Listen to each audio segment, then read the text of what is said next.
Derrière chaque grand homme se cache une femme. Pourtant, les femmes restent largement sous-représentées dans les grandes instances de décision.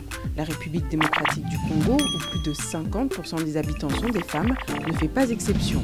En moyenne, le gouvernement compte autour de 10% de femmes. Quant à l'Assemblée nationale, elle abrite à peine 50 femmes sur 500 députés et le Sénat tout juste 5 sur 108 membres. Question. Pourquoi rester dans l'ombre? Pourquoi laisser briller un homme quand on a les capacités de faire soi-même ses preuves, de faire avancer un projet de société? Les raisons sont multiples. Les préjugés et stéréotypes disant que les femmes n'ont rien à faire en politique, le harcèlement sexuel, le manque de confiance en soi, d'information, de fond ou encore la faible application des dispositions légales censées favoriser la parité homme-femme. Malgré tout, certaines arrivent à tirer leur épingle du jeu après une course de fond. Eve Bazaïba a commencé sa carrière politique dans le parti d'opposition historique UDPS, un combat ponctué par plusieurs arrestations. Elle a par la suite rallié le MLC et a été élue sénatrice en 2006, puis députée nationale en 2011. Secrétaire générale du parti depuis 2014, elle pilote la Ligue des femmes congolaises pour les élections. Autre exemple dans les assemblées provinciales où le taux de femmes varie entre 0 et 18% selon l'Observatoire de la parité. Escale au Sud Kivu.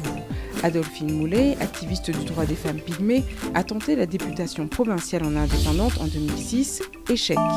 Avec l'accord des groupes pygmées qu'elle représente, elle adhère au PPRD en 2011. Elle se présente alors à la députation provinciale sans succès.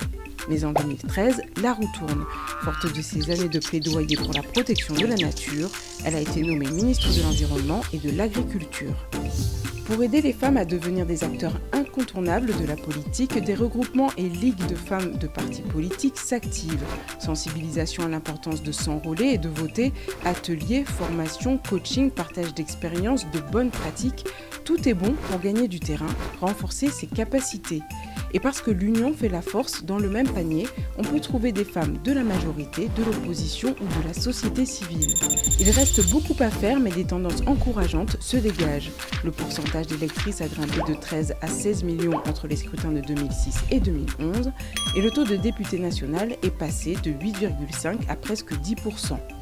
Et les hommes dans tout ça? Eh bien, ils ont un rôle à jouer. Exemple au Nord Kivu avec Félicité Kananga.